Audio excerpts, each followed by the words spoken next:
गन्ना किसानों की तमाम समस्याओं को लेकर भारतीय किसान यूनियन के राष्ट्रीय प्रवक्ता राकेश टिकैत जी आज मेरठ पहुंचे थे। किसानों की समस्याओं पर अधिकारियों से वार्ता करिए, बातचीत करें। टिकैत जी, कैसे आज मेरठ आना हुआ? जो किसानों की समस्याएं हैं पूरे देश भर की, आज एसकेएम की कॉल हैं, डीएम, एसडीएम, डीसी के यहाँ पे प्रदर्शन है और वहीं पे ज्ञापन दिए हैं। जो भारत सरकार से संबंधित है, एमएसपी गारंटी कानून, स्वामीनाथन कमेटी की रिपोर्ट, कर्जा माफी, बिजली अमेंडमेंट बिल, सीड बिल, तो ये सारे सवाल हमारे हैं और भारत सरकार इस संबंध में बातचीत करे।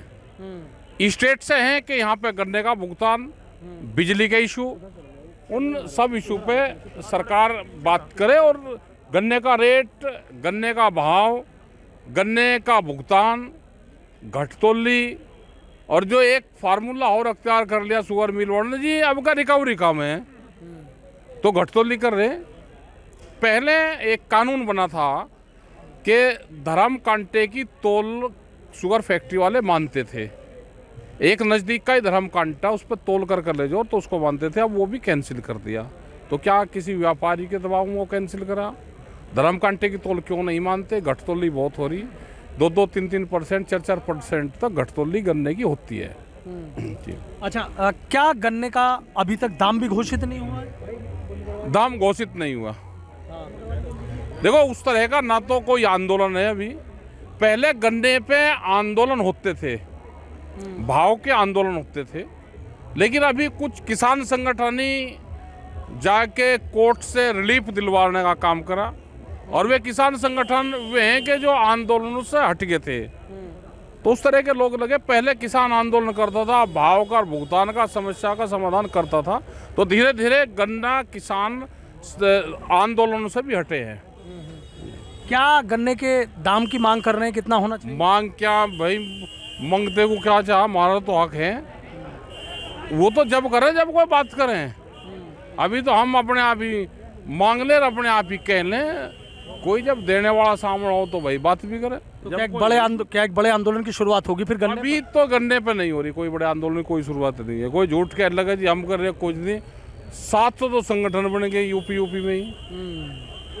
कुछ सरकार की भाषा बोल रहे हैं, कुछ हमारे खिलाफ बोल रहे हैं। सरकार के पक्ष में बोल रहे हैं, हमारे खिलाफ बोल रहे हैं। हमने कहा हम तो लड़ाई लड़ रहे हैं, हमारे क्यों चिपटो? सरकार का चिपटते नहीं। वे तो सरकार ने हमारे पीछे लगाई दिए भूत, वे चिपटे हमारा तो। अच्छा, हाँ। तो क्या सबसे बातचीत करके कोई ऐसा फिर से गन्ना किसानों नहीं है? जो हमारी विचारधारा के संगठन हैं वे तो साथ में एसकेएम बना हुआ है, लेकिन बहुत लोग अलग अलग बन के, उनका कोई गन्ने से उससे कोई मामला नहीं है। सबको आंदोलन करने चाहिए, एकजुट होकर बैठें। गन्ने का इशू हो, बिजली का है, किसान के मुद्दे पे सारे किसान संगठनों को बैठना चाहिए। अच्छा, चौधरी साहब, चूँकि राजनीति की बातें आप बता देते हैं, ये होने वाला है। दिल्ली चुनाव का ऐलान हो गया है, 5 फरवरी को वोटिंग पड़ेगी। क्या लग रहा है दिल्ली में? अरे दिल्ली में तो हो ही आ जाएगा जिसकी पहले थी। अच्छा, कौन? दिल्ली के वोटर बहुत होशियार है। अच्छा, वो विधानसभा में तो केजरीवाल को देते हैं। अच्छा, और लोकसभा में जब हो तो फिर बीजेपी को दे दें। अच्छा, जिसकी सरकार बनती रहे। हाँ। जिसकी केंद्र में सरकार, उसी के दिल्ली में एमपी, और यहाँ पे इसको देते रहेंगे। तो क्या लग रहा है, मतलब कांग्रेस भी अलग है, अपना दावा मजबूत करिए, बीजेपी अलग कह रही है कि इस बार बदलाव कर देंगे? कुछ ना हुआ, वो बहुत हुनरबाज है केजरीवाल। अच्छा, और जनता जो भीतर है उसने सब पर काम कर रखा, वो उसी की आ जाएगी। तो आपके हिसाब से केजरीवाल ये है? जनता बतावे वहाँ पे। अच्छा, हाँ जी, वहाँ तो उन्हें दे ही दी, वे तो एमपी में तो बनाई दिए। अब नीचे हम अपना बिजली पानी वो तो फ्री चाह भाई। औरत जितनी लेडीज हैं वे बस फ्री। अब 2-2, 2,500 रुपये और मिल जाएंगे। एक का घर में अगर 55 है तो 10,000 रुपये महीना आ गए उनके। तो वे कहीं वोट नहीं देने की, वे सब वहीं देंगे। स्कूल ठीक है, हॉस्पिटल ठीक है। हाँ। वो है तो जो चीज़ जिसने कर रखी है तो बताना चाहिए। तो बीजेपी के दावों में दम नहीं लग रहा आपको, या कांग्रेस के दावों? बोलती रहे वे दम दुम कुछ ना। विपक्ष वालों को स्टेट बांटने पड़ेंगे। अगर बीजेपी का मुकाबला करना तो स्टेट बांटने पड़ेंगे उनको। उत्तर प्रदेश अखिलेश पर छोड़ दे, 20% में दूसरी पार्टी रहे। दिल्ली उस पर छोड़ दे, 20% दूसरे कैंडिडेट लड़ावे। हिमाचल में कांग्रेस को दे दे, 20% दूसरे लावे। हरियाणा में ऐसे ही करे। पंजाब उनको छोड़ दे, ये किसी को जो विपक्ष हैं, जिसका जहाँ पे दावेदारी ठीक है उसको वो सौंप दो और 20% दूसरे को दे दो, विला डालो, तो इससे बच सके। नहीं तो इनके कान सब के पकड़ लिए उसने, सरकार ने 84 तो इनके कान पकड़ रखे सबके, और ये कुछ सौ को बींद लें और वह बिंदाया फिर भागता ही नहीं। हाँ, अच्छा चौधरी साहब, जो बिधोड़ी का आपने देखा बीजेपी के नेता का बयान, किस नज़रिए से देखते हैं इस तरीके का बयान? वो अपने परिवार से पूछे, क्या जो बयान दिया है अपने परिवार के बीच में उस भाषा का इस्तेमाल कर सकता है? अगर वो कर सकता है तो फिर वो ठीक है बयान, क्या कर सकता है इससे? वो सभ्य आदमी है, इस तरह के बयान नहीं देने चाहिए किसी लड़की के प्रति। इस तरह के बयान, आप चुनाव लड़ो वो लड़ो, लेकिन किसी को ये चीज़ें कहना ठीक नहीं है। गांव में कुआ दो, लट्ठम लट्टा होगा, निमट जाएगा केस।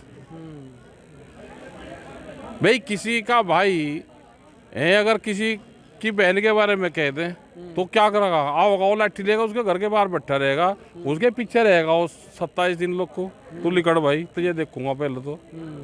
लेकिन तो भाई राहुल गांधी ठीक है कि नहीं, उन्होंने कुछ बयान दिया, लेकिन किसी के भी प्रति इस तरह के बहन बयान ये नहीं है। अच्छा चौधरी साहब, देखना संभल तो सुर्खियों में लगातार चल रहा है, यहाँ नई चीज़ आ गई, अखिलेश के अलग बयान आ रहे हैं, ओवैसी के अलग बयान आ रहे हैं, क्या लग? ओवैसी तो इन्हीं का ही तो, यो बीजेपी का, यो इसके चक्कर में देश का मुसलमान फंसेगा तो बर्बाद होगा। किसके चक्कर में? ओवैसी के। अच्छा, हाँ, ये बीजेपी का ही तो है, और किसका है ये? अच्छा कैसे लगता है ऐसे? अरे है ही। अच्छा वहाँ की बसें दो, जो मुजफ्फरनगर में मीटिंग हुई, बसें कहाँ से आई? अच्छा ये जब ये उपचुनाव हुआ था, उपचुनाव हुआ, बसें कहाँ से आई वो पूछ लो बस। उसका भुगतान किसने करा वो पूछ लो। बड़ी बात कह रहे हैं आप उपचुनाव को पूछ लो ना, अच्छा आप पूछ लो किसने दिया उसका पैसे। थोड़ा सा इशारा तो दे दो आप। बीजेपी ने, और किसने देता? अच्छा जो ओवैसी उपचुनाव में आए थे विधानसभा में, सारा खर्चा सरकारी तो उठावे उसको, और कौन उठावे? अच्छा तो मीरापुर में ओवैसी को बीजेपी वालों ने बुलाया था? पता नहीं किसने बुलाया था भाई। ये पूछ लो कि पैसा कहाँ से दिया, कौन से अकाउंट से पैसा बस वालों को गया, हाँ। वो पूछ लो। बड़ी बात कह रहे हैं आप तो। पूछ लो ना, किससे पूछे? उसी से पूछो या सरकार से। अच्छा तो सब इन्हीं के आदमी है ये। अच्छा वैसे क्या लग रहा है संभल को लेके आप देख रहे हैं? ये ऐसा ही संभल एक कहानी है, वो चलती रहेगी। जनता का ध्यान दूसरी जगह नहीं जाने का, रोजगार पर नहीं जाने का, पढ़ाई पर नहीं जाने का, हेल्थ पर नहीं जाने का, संभल बजाता रहेगा। ये तो चलती रहेगी कहानी है। कहानी तो पुराने मकान यहाँ मेरठ में ढूंढ लो, पुरानी एक हवेली ढूंढ लो और उस पर पूरा लग जाएगा भाई हवेली में कुछ ना कुछ है, इसमें रात को चिल्लाने की आवाज़ आवे, जुत्तू की खड़के की आवाज़ आवे, और सारी वो मेरठ में लग जाएगी यहीं। तो जो टीवी दिखाओगा भाई वही तो देखेगी जनता को, और क्या पता। तो क्या मतलब कोई 27 की तैयारी माना जाए? हो रही तैयारी यहाँ कुछ नहीं रहने का, हो रही तैयारी तो सब निमटा का केस, यहाँ कुछ नहीं बचे। लाठी एक नहीं लग रही विपक्ष वालों का, तो कैसे काम चलेगा? आंसू गैस का गोला देखा नहीं नई पीढ़ी ने भाई, इन्होंने तो आंसू गैस के गोले देख रखे। अब न आंसू गैस का गोला नहीं देखने का तो आंदोलन कौन करेगा? लेकिन टिकैत साहब के आंदोलन तो हमने भी देखे, हमने देखे। हम क्या को चुनाव लड़ रहे, हम तो बात बताते हैं इनको। ठीक है, तो गन्ने का भुगतान कैसे हो बकाये का, और जो चाह रहे हैं कि इतना बड़ा हुआ वो कैसे मिलेगा फिर किसानों को? लेटना पड़ेगा, अभी लेटने वाला कोई है नहीं। अभी उस तरह के आंदोलन हो नहीं रहे कोई भी। अभी तो सब संगठन फॉर्मेलिटी कर रहे हैं, हमने ज्ञापन दे दिया, ज्ञापन से भाई भुगतान नहीं बन रहा। वो सरकार को पता है, LIU के लोग हैं, इनको भी पता। लेकिन राकेश टिकैत तो है ना, हवा का रुख बदल देते हैं वो तो आंदोलन अभी नहीं बदल रहे भाई, हम भी हवा का रुख अच्छा अभी नहीं। अभी हमारी फौज जो कुछ फौज तैयार करी थी, कुछ भाग कर सरकार में शामिल होगी। हमारी फौज भागी, हमारी फौज भागी भाई, हमारी विचारधारा भागी। अभी फिर तैयार करेंगे, फौज को तैयार होने में टाइम लगेगा, हमारी फौज भागी। अच्छा तो तैयार उम्मीद है कि आपके पास हो जाएगी, आ जाएगी, फिर आओगी। तो सरकार इतनी मजबूत है कि टिकैत को कमजोर करने के लिए फौज सब लग रही, हमारी फौज तोड़ ली सरकार ने। अच्छा ठीक है, तोड़ बहुत बहुत शुक्रिया। तो देखिए, अब भारतीय किसान यूनियन के राष्ट्रीय प्रवक्ता हैं राकेश टिकैत, सीधा कह रहे हैं कि आंदोलन तो करना पड़ेगा, लेकिन आंदोलन के लिए एकजुटता ज़रूरी है। सीधा आरोप लगा रहे हैं कि सरकार ने उनकी फ़ौज तोड़ ली है, अब फ़ौज को फिर से इकट्ठा करेंगे, फिर बड़ा आंदोलन शुरू करेंगे। ओवैसी को बीजेपी की तरफ से इशारा दे गए हैं कि जो मीरापुर उपचुनाव हुआ, उपचुनाव में ओवैसी के लिए जो बसें आई थी वो कहाँ से आई थी, इशारा इनका बड़ा ज़रूर है। सियासत भी इस समय गर्मा रही है, लेकिन संभल पर ज़्यादा कुछ बोलने से बसते नजर आए हैं और इतना ज़रूर कह रहे हैं कि किसानों के लिए एक बड़े आंदोलन की ज़रूरत ज़रूर आन पड़ी है। For exclusive and insightful videos, subscribe to our new channel ABP Live Premium.